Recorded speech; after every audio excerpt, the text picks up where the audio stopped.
I'm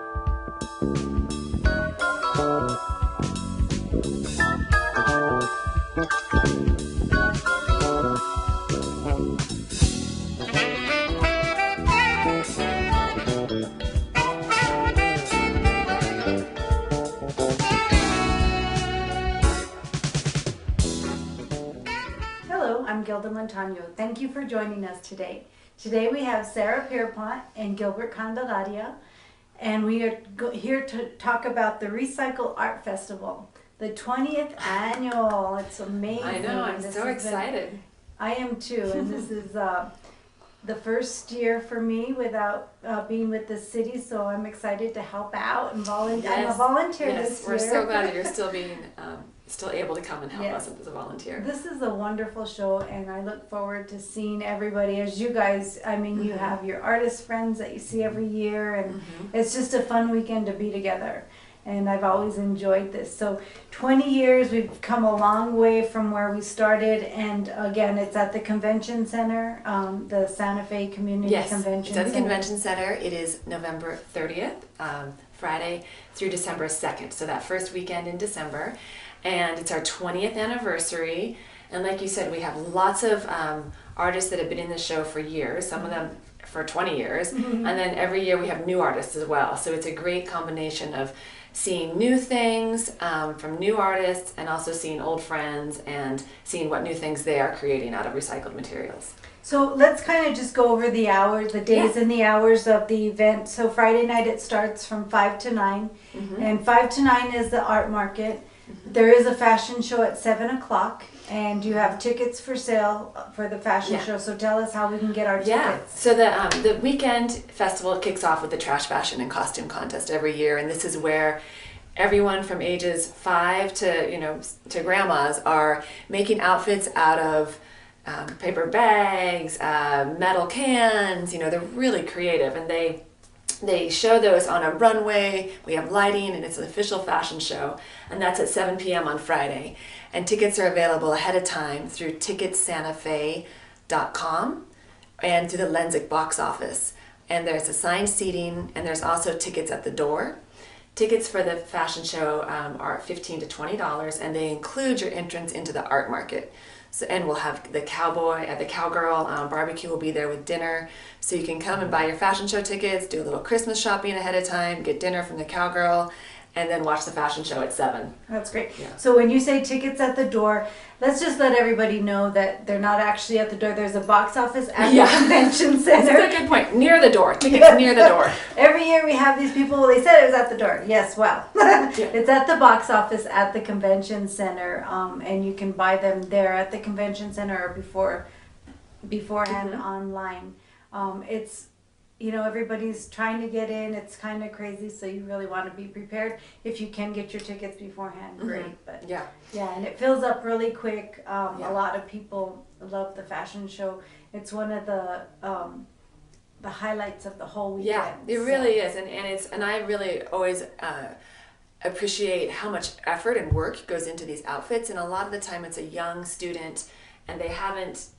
They've done it all on their own. Right. We get that, and all the way up to professional fashion designers at the Santa Fe Community College. Yeah. And a lot of our young artists have gone on to go to fashion design school. We have one student who was in this show throughout her teens, and now she's graduating from RISD. Another one is at the London Fashion Design School, and she used her trash fashion outfits as her portfolio to get into this college. So it's a great thing. It is a wonderful thing, and it's amazing the outfits that come out of that show. I think from my perspective as an artist is you trash fashion show, but when you see the elegance and the quality of what they created, that for me is so impressive. The first time I heard about it, I'm like, oh, okay, they're just going to stick trash bags on the shirt. I know. And then when you see a wedding gown fully made out of shredded trash bags slashed with it's phenomenal. Then they walk around post show that we're in our space where we're vending, but it's so we really can't go out and see the show itself, but we just wait and anticipate for the trail. And then sometimes it's like, oh my goodness, what are you? 8-track cassette tapes. You made a dress out of 8-track cassette tapes. Yeah, right. Like, how can you even So, find those? yes, it's a pretty stellar event. Well, I think that is a point of the whole event because, you know, it's recycled art. And when we say that, people kind of give you that look, but they don't realize the elegance and the amazing art that comes out of this show. Yeah. And we'll get into that a little bit later with Gilbert's, you know, beautiful art. And he's just one of many. But so that's Friday night. Friday night's a big night again, 5 to 9. And if you're gonna try to get into the fashion show, try to get your tickets ahead of time. If not, the box office will be open until 7, correct? And you can buy tickets the night of the event. But it does fill up and the tickets go quick, so you probably want to get them ahead of time. Saturday is 9 to 5, and Saturday's free admission. And some of the fashions are left over the weekend, so if you don't make the fashion show, you'll get to see some of them on Saturday. How many artists do we have for the event? We are full with a waiting list. We have 87 artists and coming from as far away as I think our furthest is in Wyoming and Massachusetts. One from Massachusetts this year, and a lot from New Mexico, Santa Fe, Albuquerque, Roswell area. And on Saturday we also have a make and take art area, which I really love. I ask all of our artists to clean out their studios, and they bring awesome things, you know, as everyone always has, you know, whether it's little keyboards or scrap yarn from weaving or things like that. And we set it up for make and take, so everyone gets to enjoy the recycled art, get inspired. We have hot glue guns available, and it's a great spot for kids of all ages to create their own recycled art. The cowgirl will be there with lunch and breakfast as well. And so it's really the kind of event where you can spend a long time and just enjoy yourself. I know the kids love the make and take area. It's true. And they come out there's a lot of nice art that comes out of that make and take area too. So yeah, that's awesome. So Saturday is 9 to 5 free admission, and Sunday's 10 to 5. So you know, you have a lot of opportunity to come and check out the show. And like I mentioned earlier, there's some really great stuff, and it is recycled art, but it's amazing the artists and their imaginations and what they come up with. I'm always impressed. Yeah. I never had that kind of imagination, but they do some great stuff. So I'm always impressed with the artists. And like Sarah said, we have a lot of artists who have been there for probably all 20 years. But we get new ones all the time too, and new things and new ideas. So yeah, we're really excited. I'm excited about the show. I always am. See what I can find for great opportunity to do your Christmas shopping. This is awesome. Especially those hard to find items. Yes. And it's at the Santa Fe Community Convention Center, which is at 201 Marcy Street downtown, and there is the public parking garage right by there off of Federal Place, so it's pretty easy to get into. Yeah, so we have parking. So Gilbert, let's move on to you and all your art. And tell us a little bit about how you started and yeah, actually, that's that crazy part of like when I do art festivals or people come and see you, they see what you've created, and their instant mentality is that you're nuts. I can't believe you make this stuff. It's like I tell them, like tell many people, is that no, I was very blessed. My parents, especially my mom, they were open to, you know, you're being creative. Whether it was when I was younger or, you know, in my teens, I was always painting on things. Helping my mom with the church, with the altar. So I was around a lot of art expressions. So I was very blessed with that. But what was interesting is whether when I was living alone or when I was going to school, you can't afford things. But I was literally one of those people that, hey, look, you know, let's go dumpster diving. I need a new chair, or I need a place to put my TV. So that's one of the things that I was doing at a young age. And so you would create, you know, a TV cabinet or a chair out of pallets and stuff. But then people would come over and hang out, and people would be like, hey, that's a cool chair that you're sitting in. I'm like, you like it? Yeah. And they're like, this is awesome. Would you want to sell it? Yeah. How about $20 and a 6-pack of beer? You know? So when you started realizing, but I started realizing that I had a knack for finding things and not necessarily looking at that object as an object itself. It had more purpose than what it was. And that pretty much started it all off. But as I was going to school, I ended up working in the healthcare industry, and my specialty was cardiology, interventional radiology. So you work in this sometimes high stress environment, 24/7, but you're off of work, so what do you do to detox? My escape was creating and painting. One of the things that I started doing in the late 80s, early 90s was living in Scottsdale, lots of museums, lots of galleries. I was very blessed to go to this one open exhibit where the guy was a professor from ASU, and he was showing material and humans and how we are a world of discard. Everything that we're using, we're throwing things away. So in one exhibit, he actually had a mound of trash, appliances, TVs, and objects, utensils, and in this whole pile was this toaster, and inside this toaster was this light bulb. But it wasn't turned on. It was he's just showing the discard of one family. So I'm looking at this toaster, I'm looking at this light bulb, and all I'm thinking is, if I made holes and I put some bright light characters in there, I could make a lamp out of this toaster. Wow. So that kind of started the whole journey of creating art. But next thing you know, 6 months to a year later, I'm actually getting asked to go into a gallery because I was making nightlights out of these metal objects. So I was making toasters, blenders, coffee pots, cheese graters. Automatically has the holes in it. And so if something already had the hole, that was kind of a neat thing. But what was interesting is you had your career, you had professional life, but I was starting to create these really interesting objects that were also practical. Right. You need ambient lighting, or you needed something to turn into a lamp. I was able to create that. So that was my escape from my other profession. And as the years progressed, people were constantly asking, here's my grandmother's toaster. Oh. Can you create a cool desert theme, or can you do butterflies, because that's what she liked. So what I started realizing with my career as an artist was humans have a connection to objects. So people were coming up to you, bringing you something that was sentimental, or you had a human connection to because of your family past. Right. So I was given the opportunity to take that object, create an art piece from that, and then I would give it back to that person. And in many cases, they would become emotional. And I'm just like, oh, that's all right, I'm cool that you got it, and thanks for letting me, do that. But I started realizing I was having an effect on humans with my creations. So as I kept evolving as an artist, I was making all these different theme-based nightlights.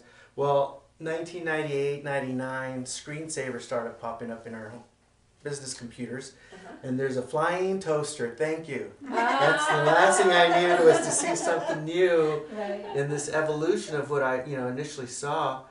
Well, next thing you know, I'm trying to figure out, how do I attach wings to a metal toaster? So one of my journeys in this evolution was you'd go to automotive shops, you'd go to fabrication shops, and you would walk in. I didn't know anything about metalworking as such.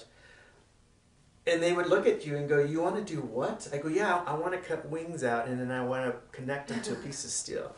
"Son, you need to go to the hospital because you're crazy. You can't just do that." I go, "No, you've seen the screensavers." And they're like, yeah. Well, I took that to heart, because I thought they kept saying, "No, you can't." And I think, like many of us, the more we say, "No, you can't," the more we're determined to overcome this obstacle. And no, I was very blessed. At that time, Mesa Community College offered an elective class, which basically taught you metalworking, sculpting for a semester. Wow. So I thought, all right, I'll work it around my work. But next thing you know, there are these old timers, these old blacksmiths are teaching this class. And back then, you could smoke inside the classroom.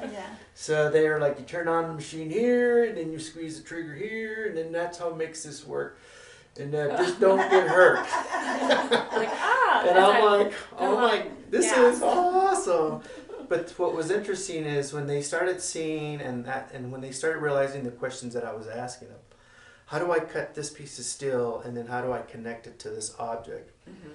And you would think them being more of the metalworking, that they would go, "You're really crazy." They were the ones that are like, "Yeah, you can do that. I don't know why you'd want to do that, but you can do it." But you can do it," and that was it. So that transformed my skills from taking a metal object and just leaving it as such. So then I started adding horns, dragon tails. Right. So my art was morphosizing my appliances into different things because I had the ability to, use the right tools to do this creations. Right. Well, tell us about this piece and the items that you have on there. So initially, if you notice the grater, that cheese grater, that's actually a nightlight. So when you turn that on, I started incorporating glass. So doing a filigree skull on the grater. When you turn that on, you see the filigree skull light up, but also the holes itself fill up the room, and it's called the pinhole principle. Because if you use a light bulb that is not satinish or doesn't have a coating, you actually see the light bulb filament fill up your room like a starry night. Wow. And that's called the pinhole principle. So that's how I started with the toasters. And then to do an homage to my career, profession of doing cardiology for almost 20 some odd years, I started doing three-dimensional sculpture. So this sculpture itself is actually created out of scrap metal, plumbing parts. But if you look closer at some of the red parts internally inside this sculpture, there's tattoo guns, the needles themselves, the sacred aspect of it, that are tattoo needles. So my dimensional art was evolving from the metalworking skills. So the fun part about doing what we do as recycled artists, and many other artists are going to tell you, it's like there's no rules. Yeah. You got a pile of junk and you're turning it into something. Yeah. And that's what I started realizing that, well, I can do dimensional art. I do a variation of bugs and critters, and a lot of the requests of my art, for example, using nails, utensil handles, coat hangers, etc., is also people coming up to you as an artist and going, have you ever made a praying mantis? I go, no, I haven't, but that's a great idea. Yeah, I've not seen this before. And these are the put-em-up dukes. Yep. So, and that's what's neat about what I create is I don't look at it as a serious art, but I think about experiences in terms of this is relative to what I did for a big part of my life. The put-em-up dukes, the praying mantises came from, watching old Bugs Bunny cartoons when we were only allowed 2 hours to watch cartoons on a Saturday, and that was it. Otherwise, it was outside, work or paint.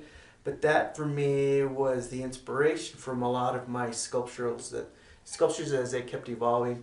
Eventually, I was very blessed. A couple years ago, I found a horned toad out on the property during one of the summers. And I'm like, oh my God, growing up in West Texas, these were abundant. Yeah.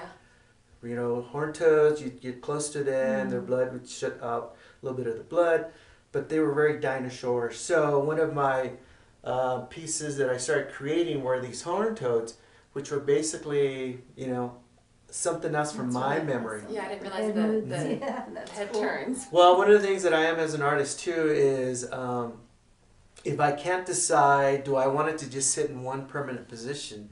Well, that limits you to who's going to want to take your art, because maybe they want it to face the opposite direction because they wanted to sit on that side. Good point. So other than learning my metalworking, blacksmithing skills, well, I started realizing that a lot of engineering has to be evolving because people would request, and that's what's neat about what I've done now as an artist is I do a lot of custom work because I'm so appreciative of the challenge of somebody saying, hey, can you create something with all these knives and forks that my mom used to use growing up? They were my grandmother's. And now I'm going to give them to my daughter as a bird sculpture or as a horned toad. And that's the neat thing about what I've created is whether they're ravens and crows, roadrunners, etc. Well, that's what's neat about the recycled arts on my end is you don't necessarily only get this kind of junk all the time. Right. So as I mentioned to a lot of people, they see your art in the booth and they're like, oh my God, you got wall pieces, you got sculptures, you got bugs. I go, well, it's not because I just think of all these things. I go, it's because all the stuff I keep finding, it's not the same. Right. Yeah. And the challenge, and that's what's neat about the Recycle Show and the artists that are there, is we find such an abundance and variation of objects that your art's always evolving because of the material that's constantly coming in your lap. And that's what's been interesting about my evolution is, I started off with night lights. So then as they were evolving, my skills as a metal worker evolved. So then sculpturally they were changing. And now, you know, I've been blessed where, you know, they're asking for taller, you know, like saguaros, bigger ravens, sculptures, outdoor sculptures. Yeah, you said you have a 12-foot tall design space to and that was the thing when we built the studio. Let's just make it versatile because, yeah, that's what's happening, and that's what I love about living in Santa Fe is we do have our seasons, and right now we're hitting our winter season, and I love it because I can still work in my studio. And even with the orders that I have right now, people go in there and they're like, oh, cool. So you don't take time off. You can actually keep working. And I'm like, yeah, that's what's neat is I personally feel like, you know, I stopped working in the health industry probably about 6 years ago. Kind of retired from that. But I got the same satisfaction when you work in the healthcare world. You leave each day feeling that you did something positive. You affected humans in a wonderful way. What's neat about my work is whether people come and visit me here in the gallery or in the studio, they walk with this satisfaction that, oh my God, I got a piece of art, an original art piece. So people go in the studio and are like, oh my God, he doesn't just stop for the winter. He's going to keep working. So we want this custom made and we want this custom made. And that's what's been neat for myself as an artist is, I thought after 10 years I was going to get bored and, you know, I'm just going to start playing golf. No, I started getting golf clubs and I make golf art as well. I've seen those. But what's interesting is, this is kind of close to my 20th year of creating. That's awesome. But that's what's been amazing is I thought literally I was just going to get bored and I'm not doing any. No, now I've got like this new generation of, now we got iguanas and now we got bobcats. So yes, I've been very blessed. But what's amazing is to go to a recycled art festival as what we have here in Santa Fe, which is so unique, is now you have over 80 artists that range from fabric recycled art, paper recycled art, to metal, etc., etc. And we all get together. It's kind of like a convention for nerds, except we're all recycled artists.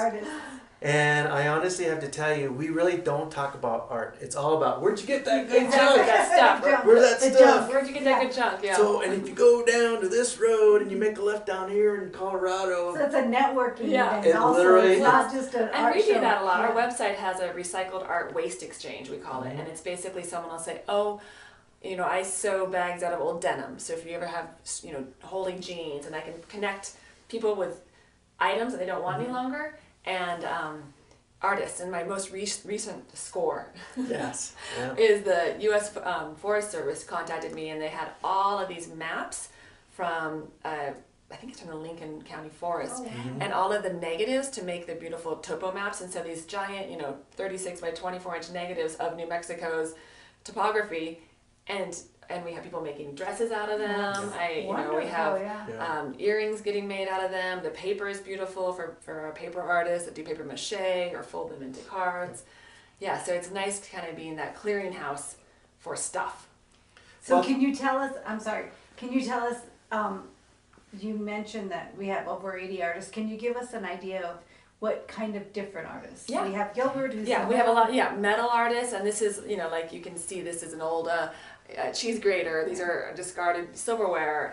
We have a lot of fabric and textile artists. Some people have torn silk from kimonos, the vintage kimonos that are not usable as kimonos anymore, and they make them into beautiful scarves. Felting, you know, a lot of wool that gets eaten. It might be a sweater that has a big hole in the middle, but it's got a lot of good other parts, and they felt it into new things. A lot of great jewelry made out of anything from exactly. A glass, fused glass. The silverware. There, exactly. Yeah. Some of our jewelers use kind of old, kind of antique-y things. Like you might find a postage stamp from 1932 that is just beautiful. And what do you do with it? You can make it into a beautiful necklace. So it really runs the gamut. We have my favorite is the earrings and the jewelry made out of the old tins, because we get a ton of tins. Old tins that are punched out. Right, and they make earrings. We have a lot of artists come from Tucson. I think Tucson might have a great art community, and you probably know having lived in Arizona. And so a lot of our artists from Tucson, they make monster booty, it's called, and it's like wonderful hats with like monsters on it, and earrings and earmuffs and jackets, and And then we have license plate art. So really, it's hard to. It is. There's a lot. It's so different. And like Gilbert was saying, it depends so much on the source of material for artists. You know, someone finds like you said, your golf clubs. Well, now they are birds. Yep. You kind of hold a golf club up like that, and you think, huh, that looks like a bird. Gilbert does. Yeah, exactly. Gilbert well, I think what's kind of a neat too is if you go to a pottery show, you have potters and their different styles, techniques, and looks. And what's interesting about the recycled world is if you really pay attention, and this is what's great about this event is, Gilbert creates garden sculptures, miniature sculptures. Well, there might be 4 other artists, but what's neat about that is each one of us has its own individual style, look, and take. My style personally is clean, elegant, very colorful art. A lot of color when I get a chance to do it. But what's amazing is when you talk to the other artist, that's what's neat is like it's like, you know, write me a paragraph on this sentence.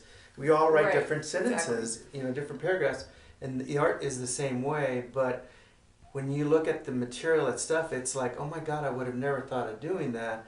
And yet, you know, I look at that and I'm just like giving them awes. Right. You know, praises. And they're like, really, you're praising them for the way you're? I'm like, no, that's just what I make. But that is so cool that you created this art piece out of that material.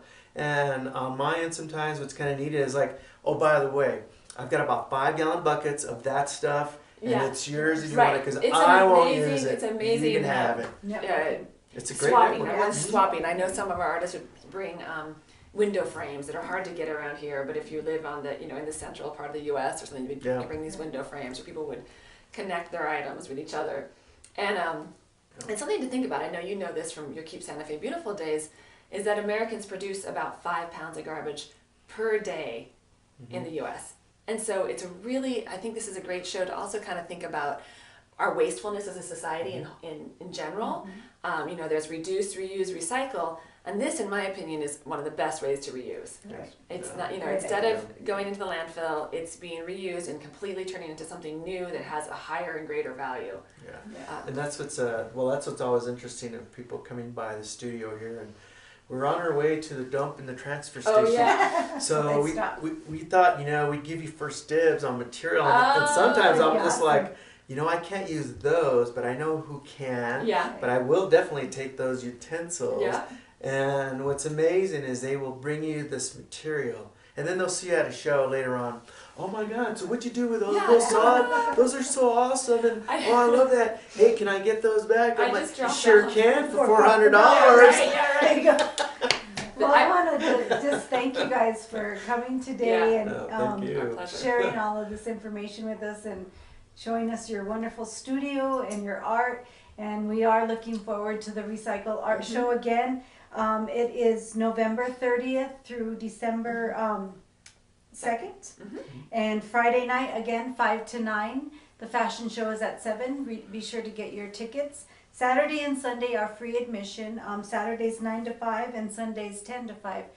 Give us the website, Sarah. And we're at the Santa Fe Community Convention Center downtown, and you can get all the information and get links to buy your fashion show tickets and learn more at www.recyclesantafe.org. And if you see this and get really inspired, our deadline for the Trash Fashion Show, which is free to enter, isn't until November 21st. So you can learn more online and maybe make your own outfit to be in the fashion show. And so it's recyclesantafe.org. Yes. Thank you guys again, and thank you for joining us today.